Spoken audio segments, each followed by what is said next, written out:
l'école, ces sentiments d'exaltation qu'il avait lors des jours de travail intense devant ses toiles, avec cette chaleur et cette tendresse qu'il n'avait qu'avec ses enfants.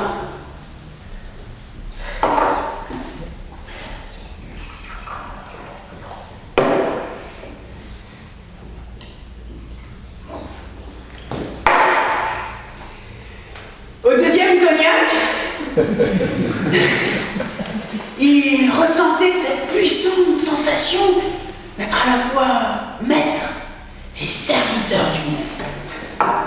Simplement, il en jouissait dans le vide, les mains oisives, sans le faire passer dans ses trolls. Mais c'était ça qui me permettait de ressentir la joie, enfin. Mais il vivait maintenant ces jours entiers dans des lieux enfumés, voyons. Pourtant, il fuyait les endroits fréquentés par les artistes.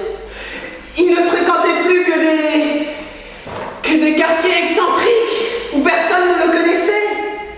Là-bas, il pouvait enfin sourire, retrouver sa bienveillance d'antan.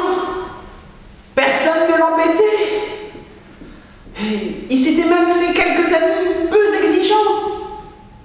Il appréciait particulièrement la compagnie un garçon, un serveur dans un buffet à la gare.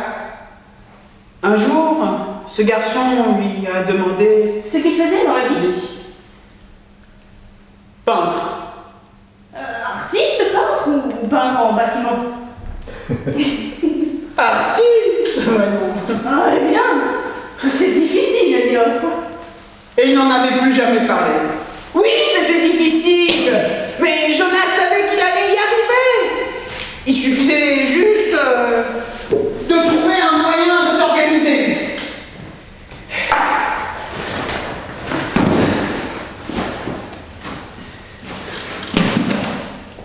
Au hasard des jours et des verres, il fit d'autres rencontres. Des femmes l'aidèrent. Il leur parlait avant ou après l'amour. Il se mentait même un peu. Elle comprenait ce qu'il disait, mais n'était pas convaincue. Un jour, il eut le sentiment de retrouver sa force d'antan. Il fut encouragé par l'une de ses amies pour de nouveaux peindre. Il rentra chez lui, alla dans la chambre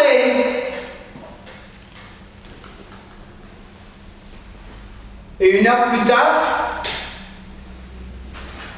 il rangea la toile.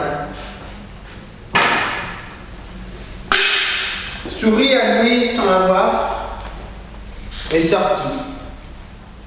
Il but toute la journée et rentra voir son ami sans pouvoir la désirer.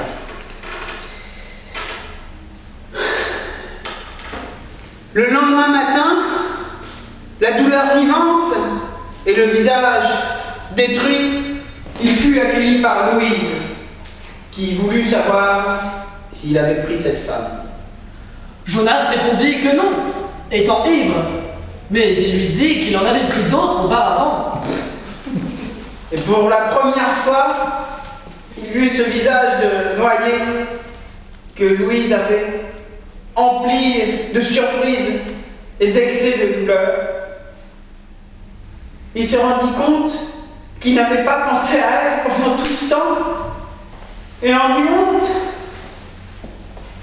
il demanda pardon et promit que tout allait recommencer comme auparavant. Louise ne pouvait parler et se détourna pour cacher ses larmes.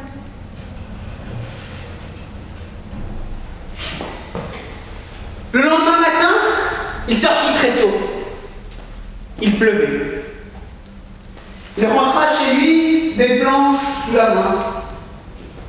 Chez lui, deux vieux amis attendaient pour prendre des nouvelles. Ils prenaient du café dans la grande pièce et dirent « Jonas change de manière, il va peindre sur bois. » Jonas souriait. Ce n'est pas vraiment ça, mais j'ai quelque chose de nouveau en tête. Il alla dans le couloir,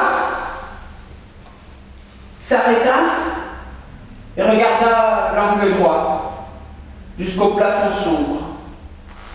Il fallait un escabeau qu'il descendit chercher chez le concierge. Quand la maison fut relativement vide, il alla prendre un tabouret, une chaise, une lampe à pétrole et un cadre. Voilà! Je travaillerai sans déranger personne maintenant.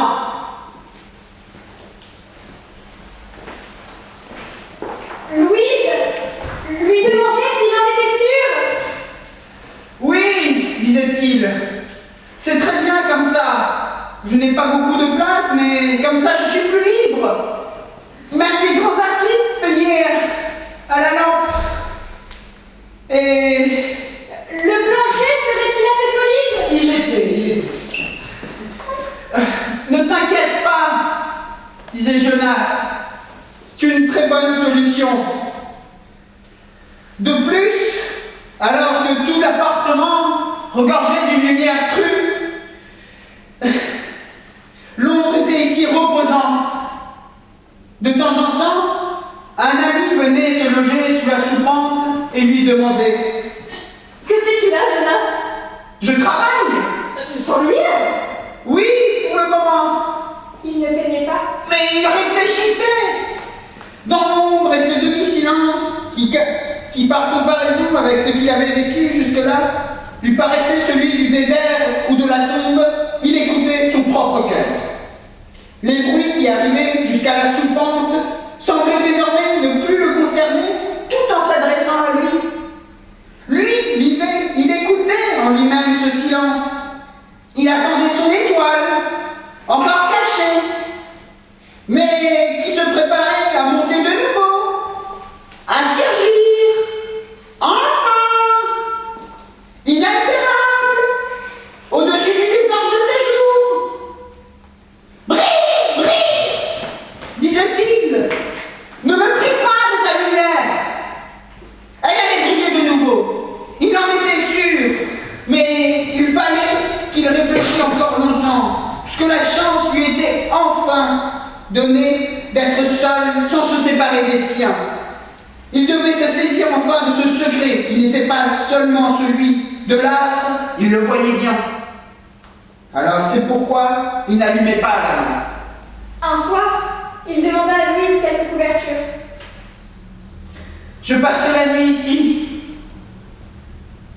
Tu en es sûre? Dit Louise. Elle le regardait, ouvrit la bouche, puis se tut. Elle l'examinait avec une expression triste et inquiète. Il vit soudain à quel point elle avait vieilli, que la fatigue de leur vie avait mordu profondément sur son visage. Il pensa alors qu'il ne l'avait jamais vraiment aidée, mais avant qu'il pût parler, elle lui sourit avec une tendresse qui serra le cœur de Jonas. « Ce sera comme tu voudras, mon chéri, dit-elle. » Un autre soir, Jonas appela Rato, qui accourut. La lampe était allumée pour la première fois. Jonas se penchait avec une expression anxieuse hors de la soupente. « Passe-moi une toile, s'il te plaît. »« Mais que t'arrive-t-il? Tu es tout maigre! On dirait un fantôme! J'ai à peine mangé depuis plusieurs jours. Ce n'est rien, il faut que je travaille. » Mais mange d'abord! Non, je n'ai pas faim. Rato apporta une toile! Au moment de disparaître dans la soupente, Jonas lui demanda « Comment vont-ils » Qui ça? Louise et les enfants. Oh, ils vont bien! Ils iraient mieux si tu étais là! Dis-leur que je ne les quitte pas. Dis-leur que je ne les quitte pas. Et il disparut. Rato vint dire son inquiétude à Louise. Celle-ci lui avoua qu'elle se tourmentait déjà depuis longtemps. Ah, comment faire si seulement je pouvais travailler à sa place? Elle faisait face à Rato. Elle était malheureuse. Je ne peux vivre sans lui. C'est pas grave. Vivons ensemble. Rato resta dîner avec Louise et les enfants. À minuit, il partit saluer Jonas devant un soupant toujours éclairé. Au bout d'un moment, il partit. Au lendemain du deuxième matin, Louise se leva et aperçut qu'il y avait toujours la lumière d'allumée. Une belle journée commençait, mais Jonas ne s'en apercevait pas. Il avait retourné la toile contre le mur. Épuisé, il attendait, assis, les mains offertes sur les genoux. Il se disait que maintenant, il ne travaillerait plus jamais. Il était heureux. Il entendait les grognements des enfants, les bruits d'eau, les tintements de la vaisselle. Louise parlait. Les grandes vitres vibraient au passage d'un camion sur le boulevard. Le monde était encore là, jeune, adorable. Jonas écoutait la belle rumeur que font les hommes. De si loin, elle ne se contrariait pas, cette force joyeuse en lui, son art, ses pensées, qui ne pouvaient pas dire à jamais silencieuses, mais qui mettaient au-dessus de toute chose, dans un air libre et vif. Les enfants couraient à travers les pièces, la fillette riait, Louise aussi maintenant, dont il n'avait pas entendu le rire depuis longtemps. Et il les aimait, comme il les aimait. Il éteignit la lampe, et dans l'obscurité, revenu là, n'était-ce pas son étoile qui brillait toujours? C'était elle, il la reconnaissait. Le cœur plein de gratitude.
Et il la regardait encore lorsqu'il tomba sans bruit.